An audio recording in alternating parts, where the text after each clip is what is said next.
time of service. See if he's ready. Are you ready? Now I'm ready. Okay. What did you do in your time of service? In my time of service, I was classified as a missile systems analyst, which basically meant after basic training, I ended up going to Chanute Air Force Base in Rantoul, Illinois, where I underwent 12 weeks of electronics training and then 12 weeks of actual missile training so that I could work on the guidance system of this missile that I was assigned to, which was called SRAM, S-R-A-M. It was Short Range Attack Missile is what it stood for. So I did that time in Illinois, and then I was stationed from there to Pease Air Force Base in New Hampshire, which is now closed. But my job entailed working in what we called an IMF, Integrated Maintenance Facility. And I worked on testing and repairing the guidance systems of this short-range attack missile. You said you worked like on how'd you test the missiles or the guidance system? We had a big test facility in the IMF. It was a computer station. Now, unlike computers of today, which are nice and small, it was a huge machine, and we had reel-to-reel tapes that had all the testing program on that. So we had to put the tape into the computer system, and we had to attach these, we had to mate these male and female ends of test cables to different parts of the missile. And then you'd start running the tape test, and as long as everything was going through okay, you just sort of sat back, and had a cup of coffee or something like that. And but if you got an error message, then we had these huge books that you had to look up the error message in it. And when you looked up the error message, it might say you need to pull one of the components out of the guidance system and do an individual test on that. So then we'd have to pull all the cables off. We'd have to cut the skin of the missile. We'd have to take the cover off. We'd have to locate the component. And again, you had all sorts of schematics to do that. And then we'd, take our tools and take that component out. Then you had to set up a different tape into the machine, put the cords into that particular unit, and run the special test.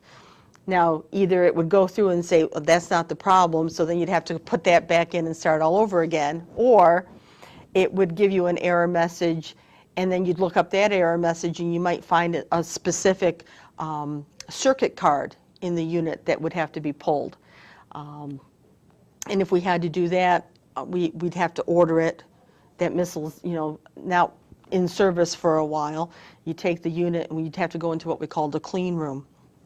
And basically, you couldn't have anything in there. It was temperature controlled, it was air controlled, and you'd take the unit into there and actually take it apart, pull the bad card, put the new card in.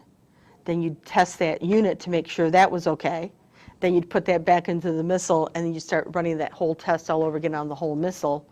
Hopefully get it through, put the skin back on, seal it up, and send it out, or another error message, and you'd go through the process all over again. So it was a lot of work. It was a lot of work, yeah. Was it hard being like one of the few women in your service at the time? It actually was. I think when I did my interview with the whole class, I indicated that I was only the 6th woman out of technical school, and we weren't accepted at all. And you have to understand that the men at that time were, they were used to using, crude language and, being the buddies, and they didn't really know what to do with somebody who wore, a white T-shirt that didn't have a flat chest. They just didn't know what to do with that. Because all of a sudden the commanders got very aware, you got to watch what you're saying, and and again, some people it didn't bother, but the higher ups were very aware that now there was a difference, and it was also tough to be in this facility that only had one bathroom in it. It became a joke sometimes because you had to, there was a sign outside that said men's room. but if I needed to use it, somebody had to go in and make sure nobody was there, and then we had to flip the sign to say ladies so I could go in and nobody would bother me. So it did cause a bit of problems every once in a while. How many years did you serve? I served a total of 3.5. I went in on a delayed enlistment right out of high school, but wasn't able to go to basic training until November. So from July until November, I was, what they call delayed enlistment, but it still counted as my time in service. And then I ended up leaving the military of my own accord in May of '76, just a couple months before I gave birth to my son. What exactly is a delayed enlistment? It's where you've already made your commitment to the military, you've already sworn in, but you can't go to basic training yet. So at that point, you're not getting paid, but it is counting as time in service because you're already committed to go in and do your time.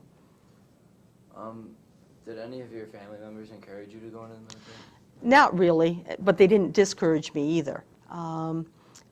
I had an older brother who went through 4 years of college in an Army ROTC program, came out and was a commissioned officer and served 30 years. I had another brother who went in to the National Guard and did his 6 years in the National Guard time before he could get out. You have to understand, when I went in the military, that was at the end of the Vietnam War. And while I was never even remotely possible to having to go to Vietnam, there were still a lot of people that were very anti-military back then. And again, being put in that non-traditional career field made it difficult for some people to accept that I was going into the military. What made you exactly pick the branch of service you went into? Luck. It truly was luck, because when I was in high school, I was dead set through my years of high school of becoming a teacher. And to the point where I was the president of the Future Teachers Association in high school. But I got to my senior year and I thought, I just can't do this. I can't be in schools the rest of my life. I was tired of them. You guys, you seniors, you probably, well, seniors feel the same way right now. They can't wait to get out of here. And so one of the situations that we had was I just didn't want to go into teaching. And so I looked at a college I was going to go into something totally different. I was going to go into a paramedical field. And basically all I wanted to do was work on medical records. I didn't want to do anything special. I was tired of school. College, four-year colleges didn't seem to be the thing for me. And I signed up to go to this paramedical institute in Miami, Florida. And I went down to see it. It was a 4-room disaster area that was going to cost thousands of dollars. Back then, thousands of dollars to equate to the 30-some-odd thousand that you guys would be paying when you go off to colleges. And I couldn't do that either, because guidance counselors didn't tell you then that April is not too late to apply to colleges. So I ended up looking at different branches. I had always thought about going in after I got my 4-year degree and becoming an officer, but I was sort of floundering at that point. I didn't have a college to go to. I wasn't going to go to this place that I had been accepted at. It's May, and I'm graduating in a month, and so I started looking. I looked at the Navy first, and the Navy really couldn't come up with any career fields that I would have been interested in. And then I went to the Air Force recruiter, liked the recruiter, the people that I was working with, and even though they couldn't get me into an office type field, they didn't make that others sound that bad. I also had a couple of high school friends that had gone in the Air Force too, and they said, basic training's easy, you can get through that, you can get through anything. So that's sort of how I ended up in the Air Force. What was your most valuable experience that you learned from serving? The most important thing? I don't know if it's the most important thing, but I truly believe that we're very fortunate to live in this country. And I think all you have to do is watch the news sometimes, and even with the slanted newscasts that we get sometimes in this country, we're very, very lucky. And I think the most valuable thing that you learn in the military is commitment to a job, and that carries over to any job that you get after that, because they are your employer, and whether it's the Air Force or whether it's Rome City School District, there's my commitment to my job and to the people that pay my salary. So that's a really important lesson to learn is commitment. Would you encourage anyone to join the service today? I think if anybody doesn't know what they want to do, or if they have an idea of what they want to do but have no way to afford to go to a school to get that training, the service is a very valuable place to go and get that training for free. It's excellent training. Even though they keep talking about poor military budgets now, the service does provide excellent hands-on training for just about any field that you want to go into. And whether it's the mechanical fields or whether it's wanting to be an interpreter and going off to Monterey, California, and learning all these foreign languages so that you can sit and, because they still listen to those secret codes coming across and having to can't think of the word right now, convert it from that language into English to know what's going on. But all sorts of training, and that's a great thing to do. I would not encourage anybody to go into the military if they can't follow directions, because that is the one thing that you do have to do. And some of it is so much like here in school. If a superior gives you an order, so long as it's not designed to harm you in any physical way, you're expected to do that. It's just like if a teacher in here tells you to do something, as long as it doesn't present immediate physical harm, you're expected to do that. And if you have a hard time following orders, you're not going to survive in the military. Do you still keep in contact with any of the men or women you served with? Not anymore. I used to for a very, very long time. Still a couple of Christmas cards, and some years I get answered with one girl that she was from California, I was from New York. We were probably as different as night and day. But I remember the last time we were actually together, went out to see her, was about 12 years ago. And then we used to do phone calls, but she actually stayed in the military the whole time. We went through basic training together. She retired, is now on her second career, making all that retirement money and that. So we still get some Christmas cards back and forth, but other than that, no. Did going through basic training, like with somewhat of a friend, make it easier than going through it alone? Basic training, you made friends, and you made friends because all you had was that other group of kids. We were from all different parts of the country. We were all thrown into, I can still picture arriving at Lackland Air Force Base, and all of a sudden there's 30 young women, with all different sorts of dress on, and they're screaming and hollering at you to line up, and then they take you into this room and they sit you down, and there's this man up there screaming at you, when we call your name off, stand up and read from your Social Security card your Social Security number. And of course the first boys and girls were in there at that time, men and women. This young man stood up and he starts to recite it. I told you to read, and we're going, what did we get ourselves into? But once they put you into what we call the flight, and that was that group of 30 women, you started to make friends. And I know the young lady that her bunk was right next to mine. I ended up going to her wedding. She got out of the military and I went to her wedding. Those were the kinds of friendships that you made there. The problem with those kinds of friendships is once you part ways and years go by, you do lose track of people, but they were really close friendships back then. I got a question. Sure. Since you were among the first that enlisted in the military, first women, did they treat you different in basic training, or were you? Well, there wasn't one of the first women that enlisted in the military. I was one of the first women in my career field, which is a difference. Basic training was basic training, and there had been lots of women before that. The differences really didn't happen until I went to tech school, because again, in my tech school classes, it was all men.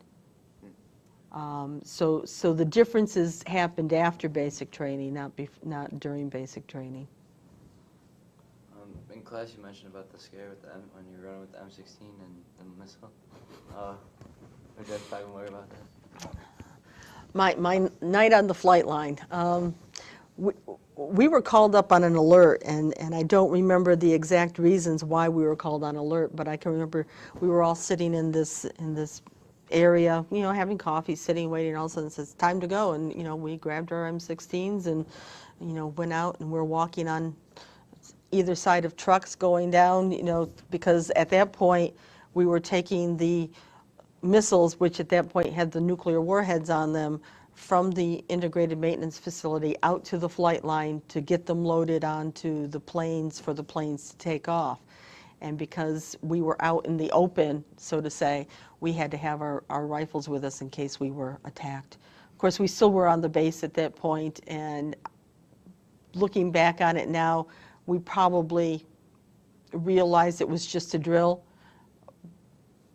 But at that particular moment, it was, you know, I only shot that thing during, you know, firing range training and basic training, and all of a sudden I've got a live weapon in my hand again. It's like, what do I do with this now? So, yeah, Miss O'Neill and her M16s. I have to say that did cause a stir in the school here for a couple of days after that statement was made. I had a student come up to me probably within the period going, Miss O'Neill, you shot an M16? Yeah, I did. Didn't take long for that word to get out, guys. Rich, any questions? Not right now. Were you discriminated like in the tech school, like more than? I think the only discrimination I ever faced in tech school was I was kept back 2 weeks. I ended up having dental problems and had an abscessed tooth that caused me to have all of my wisdom teeth taken out. It put me in the hospital for a couple of days, and they wouldn't let me make up any of that work that I had missed. They made me repeat 2 weeks of that flight school, and I don't think they would have done that to a guy. Because I was the 6th woman out of technical school. I was destined to be about the 3rd, but that 2 weeks back, you know, pushed me. You know, did I need to be number 1, 2, or 3? No, but I don't think a man would have been kept back, you know, for missing, you know, 2 or 3 days of school. They would have let him make it up. Were you like high ranking in your class? You know, I don't honestly remember. I don't know if we had ranks back then, and again, I'm talking, you know, 34 years ago when I went in the military, and I do develop Alzheimer's every once in a while. But I did well. I mean, they wouldn't put you out in the field if you didn't pass everything. I found the 12 weeks that I was actually working on the missile a lot easier than the 12 weeks when I was learning about ohms and resistors and rheostats and all those other things that they made me go through that I didn't have to do when I got actually to the missile. You know, those meters that went up and down, it's like, you know, I remember going through it. I can actually remember doing that part of the school. I was scheduled for the school went from, I believe, 4 in the afternoon to midnight. That was our time frame, because I was flight B at that point for tech school for that part of it. And I can remember one night being there and the tornado siren went off, because I was out in Illinois, you know, tornado area, and they pulled us all out of the classrooms and made us sit up against walls, you know, get away from windows and stuff.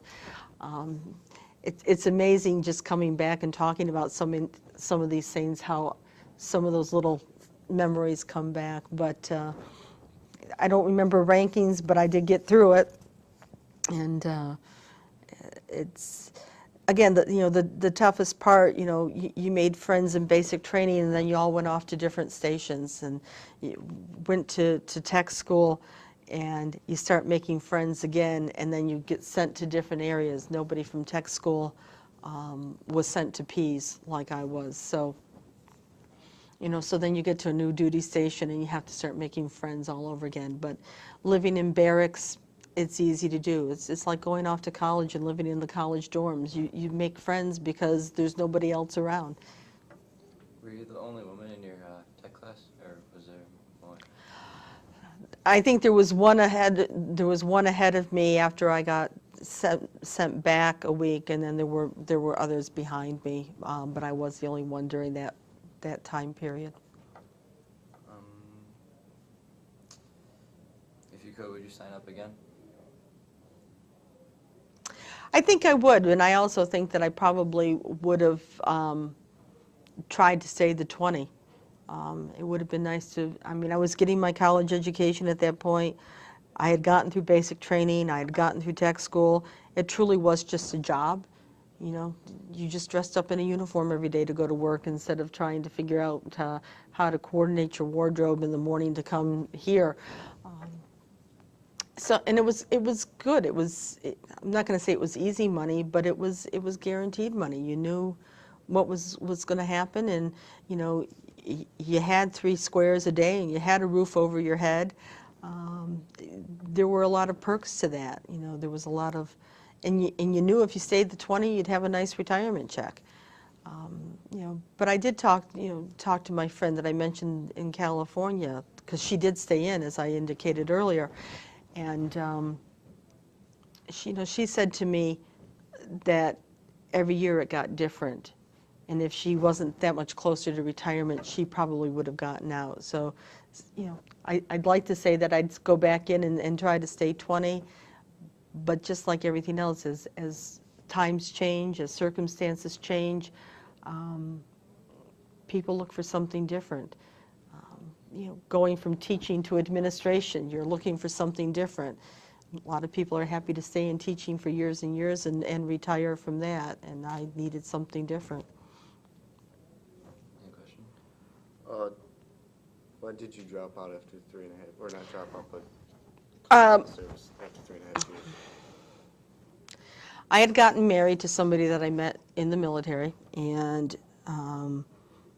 ended up, expecting a baby. And again, hindsight is a wonderful thing. The gentleman that I married was not happy in the military, and some of that started to rub off on me. And it was at a time in the military where if you were pregnant, you could get out honorably, and because if the military wanted you to have a child, they would have issued you a child, so they did let us get out. My husband wasn't happy. We knew he was getting ready to go overseas for a year remote, and just felt it would be better for the baby and stuff if I was not in the military at that point. So I did opt to get out. I had signed up originally for 6 years. I had not signed up for an original 4-year term of enlistment.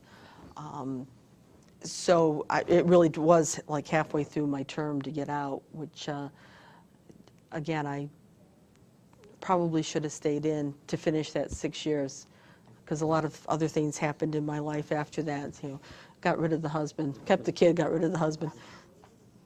Why did you sign up for 6 years instead of just the regular 4? There was an incentive, and the incentive was if you signed up for 6 years, after the 6 weeks of basic training, you came out of basic training with 2 stripes, and 2 stripes was higher pay. So I you go into basic training as an Airman basic, as an E1, and I came out of basic training 6 weeks later as an E3, which just put me that much closer to promotion. I was at Pease when I was promoted to sergeant, which was an E4. And again, it's like anything else. The higher up you move, the more prestige there is, the more responsibility there is, and I didn't want to be low man on the totem pole, so I signed up for 6. What was the highest rank you achieved? E4, I was a sergeant. Yep. Rich? Nothing right now. Um, I don't know. Yeah. Actually, since Vietnam was going on over there, would you have wanted to go over there? Like, since a lot of your friends and people you had in basic training, did you go over there? Well, again, when I went in basic training, it was fall of '73. Oh, And so Vietnam was just about over. I mean, I'm classified as a Vietnam War era vet because I went in '73. But the end of the war was just about there. You know, the fall of Saigon was shortly after that. You know, then we had Nixon resigning in '74. You know, with Watergate and all of that, and Vietnam was really closing down at that point. My brother, the one that I said was in our OTC, he served a year in Vietnam. You know, I hate to see any of these kids today and those, you know, back then go off to war, but there's also a purpose for it. And when you sign up to go into the military, you accept that as part of your responsibility. Again, back in the '70s, they would never consider sending a woman into a combat area unless it was a nurse or something along those lines. You know, now today, depending on what career field you're in, you end up going overseas into those war zones all the time. Actually, one of the things that I had really wanted to do going into the military was to being able to travel and travel overseas. I got put into a career field that I could only be stationed in the United States. The missile system that I worked on, it had to be mounted to a plane, and the only two planes that could take that missile were the B-52 bomber and the FB-111. The FB-111 was only out of 2 air bases in the United States, Plattsburgh in northern New York and Pease in New Hampshire, where I ended up getting stationed. B-52s were, you know, in a lot of different SAC bases, but I ended up getting assigned to Pease and worked on, you know, the missiles to go on the FB-111. So I was never going to go overseas in that career field. So maybe right then and there, 6 years I would have been out anyway, because I really did want to go overseas and see lots of things. But, you know, got silly, got married, had kids. SAC, what are SAC bases? SAC is Strategic Air Command. And they're the bases that have all of our planes that you know, can take any kind of ordnance.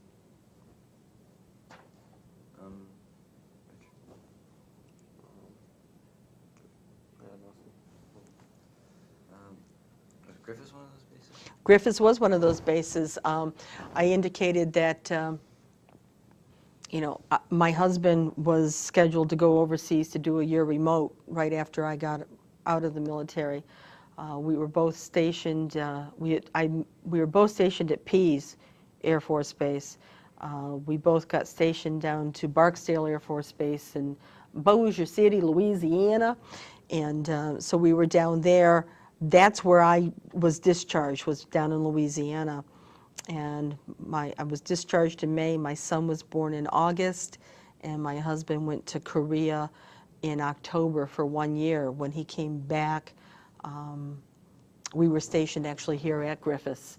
So I lived here in Rome in apartments that used to be on Floyd Avenue called Wright Park Manor, which is now gone. They tore it down. But I lived in Rome for about 6 months. Where did you go after you lived in Rome? At that point, the marriage sort of fell apart, so I went back to Hamilton, which was where I grew up, and I'm still in Hamilton today. I drive here every day, 30 miles here, 30 miles home. What made you come to the Rome district? For administration, opportunity. It's like every other kind of job, you need that learning curve, and it's very difficult to get a job coming out of your internship to go right into the principalship without having an assistant principal job. The unfortunate thing is there's not a lot of assistant principals jobs out there. The opportunity was here. The interview was here. I liked the people. I loved the school. They offered me the job and I took it, and I'm planning on coming back next year, so I'm very happy here. It's a great district. It's big, it's fast, it moves. No 2 days are the same, but we have lots and lots of great kids here. When you were discharged, you said you wanted to become a teacher. Did the Air Force help you find a job, or did they kind of? No, they didn't do anything. Interestingly enough, in high school I wanted to be the teacher. I went into the military. That just before I was discharged, I started picking up night classes at the college that was offered. Don't even remember what university it was now. But you could go to the base and pick up the college classes right at base. So I took an American history class and an Accounting 1 class. And it was in that Accounting 1 class that I really enjoyed the accounting. So the year that my husband was in Korea, I'm back home, so I had help with the baby. I went to SUNY Morrisville for a semester and took more accounting classes. And I actually ended up with a 4-year degree in accounting/law. It wasn't until I got out of there that I ended up substitute teaching, and that's where the love of teaching came back. So I've actually, ever since I got out of Clarkson University in 1982, I've done accounting work, have my own accounting business, and have taught both high school and college. Finally gave up all the teaching when I came here to Rome, but still have my accounting practice. I did a sales tax this morning and payroll last night, so that job still goes almost 24/7 it seems, but at least 7. Every day I do something with it. Again, when I was talking earlier about opportunities, it was those opportunities that I was able to pick up through the military, you know, being on base, picking up some classes, coming out, you know, even after the 3.5 years, I still qualified for the GI Bill, and being able to use the opportunity of that money that was there to go on and get that college education, so that I could, you know, turn around and provide, you know, for my family. Great opportunities, and those are the things that I don't regret. You know, my life sort of did a roundabout way, because obviously my high school dream of becoming a teacher ended up being fulfilled, but we had military and accounting in between there. So eventually, whatever you're set to do, you end up finding a way to get there. I just chose the military as that go-between. Saw lots of great places, would have liked to have seen more. You figure in 2.5 years, I was at 5 different bases. Got to see lots of areas of this country, from Texas to New Hampshire to Louisiana, back here to central New York. Yeah, Well, where was your favorite base to be at? I think my favorite base, I'd have to say, was Pease in New Hampshire. And again, the unfortunate thing is, you know, when you first get to a place, it takes you a long time to get used to it and get the feel that you can actually go and start looking at things. The mountains in New Hampshire are just gorgeous, and you know, when you'd get off the base, you'd go there, but 10 miles away, you were at the ocean. And it's, you know, so I actually, when I got married, we moved off base and we lived up in York Beach, Maine, which was only 10 miles from the base, but the place where we lived was right across, you know, was a block from the ocean. So you could be at the ocean, you could be in the mountains within a matter of 30 minutes. So. I have no other questions so far. guess we're done. I guess we're done interviewing. Okay, well, thank you. Thank you very Well, much. you're very welcome. Thank you.